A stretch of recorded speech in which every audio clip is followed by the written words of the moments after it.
Elon Musk, he's in the news for all the wrong reasons. His power grab is meeting resistance by cabinet members of Donald Trump who don't want to cede their turf, their territory to Elon Musk, that unconstitutional ambassador without a portfolio who's running around making a mockery of our separation of powers.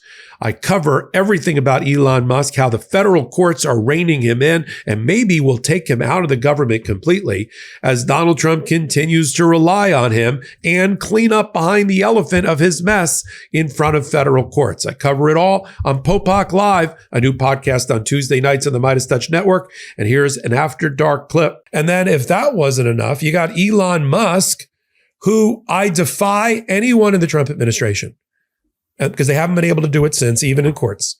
I defy the Trump administration to look the American people in the eye in a filing, in a press conference, to tell us what Elon Musk does, what he did. What are the 5 things he did last week that weren't illegal, to paraphrase his own email out to federal workers.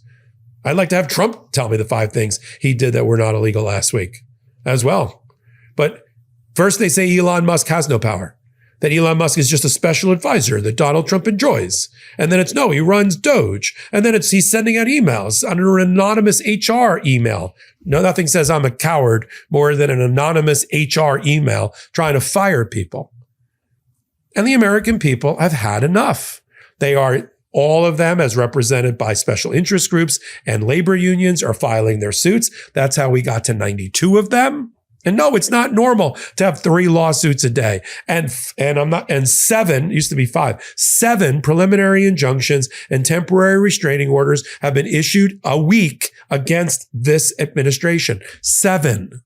They've had a couple of small wins. I know mainstream media was jumping up and down. Oh, there's a couple of wins for the Trump administration. They are very minor. The fundamentals of his 50 or 60 executive orders are all inside courthouses with federal judges that we can trust to make the right decision. Now, you see that the Trump administration is already groaning and straining because they can't answer the question of what Elon Musk does for a living. And so instead, they let him run around like an elephant who's not wearing a diaper. And they got to clean up behind him. Think of that imagery. They got to clean up behind him on a frequent basis. Let's use the "what did you do last week" email as an example.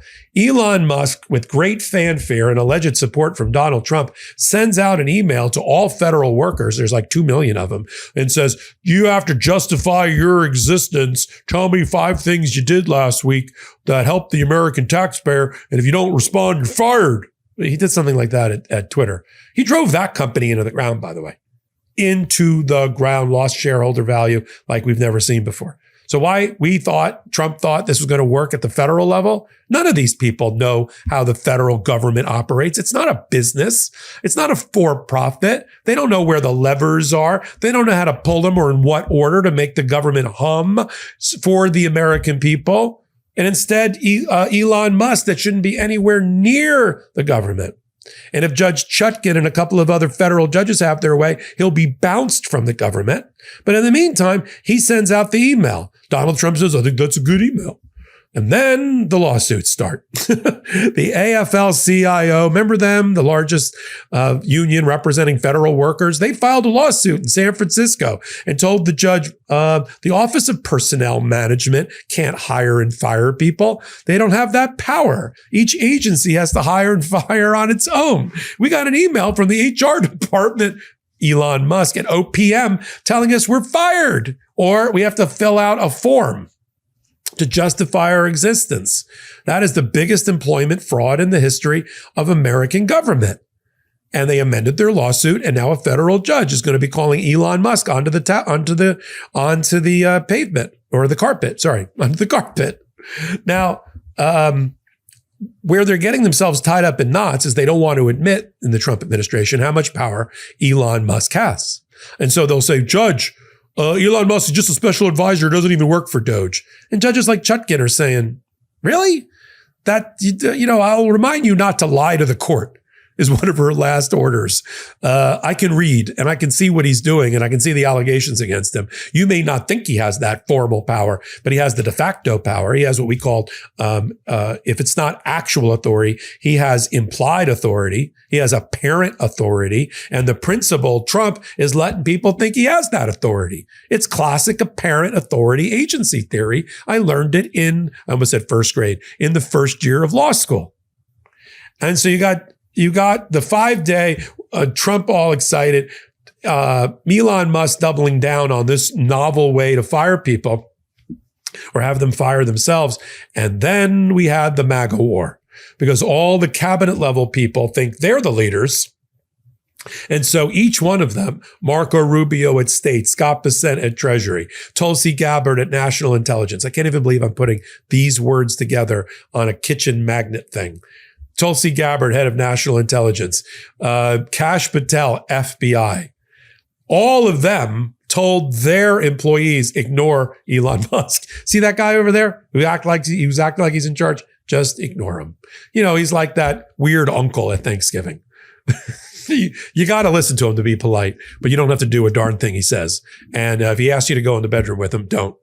So we got that going on.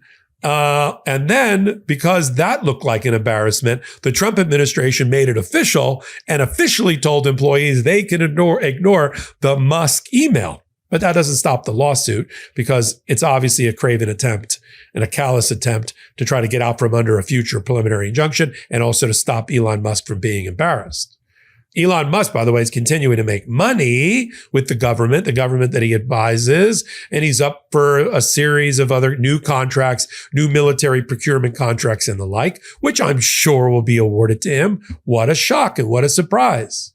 And then we've got the resistance of the federal worker. Oh, hell hath no scorn like that of a federal worker. First, you got a group of DOGE employees, 20 of them, who said, we are technologists who were hired to help the American people. And we can't do it working for that guy, Elon Musk, the guy that the government and Trump says isn't in charge of DOGE. Well, 20 people just said he is in charge of DOGE and just tendered their resignation and said, we're outie. We're not going to be the pawns. We're not going to be the technologist instruments for the destruction of America, its privacy, its confidential information, or all of it. We're out. Right? So that happened. Then on top of all of that, you've got one of my favorite stories today, which is that at least one federal agency decided to troll the Trump administration and Elon Musk particularly. And when its workers came back to work today, because Elon Musk ordered everybody back to work, no more remote locations, they were greeted to giant screens bolted to the ceiling, playing on a loop, an artificial intelligence deep fake, I think it was a deep fake, of a Trump. It's a video, a Trump sucking the toes of Elon Musk under the caption, "Long live the real king." Over and over and over again.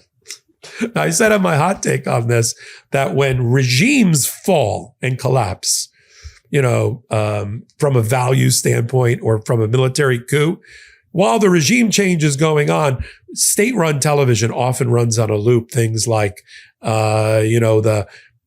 pick a ballet, Swan Lake, or classical music, a song from classical music over and over and over again. That's how the people know there's been a regime change. Oop, is Swan Lake still on? Oh, okay, it's not over yet. So that's how I interpret the federal workers firing back with this loop. Welcome back. I'm so honored to have a new podcast on the Midas Touch Network called Popok Live. I joke it's like Jimmy Kimmel Live, except without Jimmy. It's me for about an hour on Tuesday nights at 8 p.m. Eastern Time. It's freewheeling.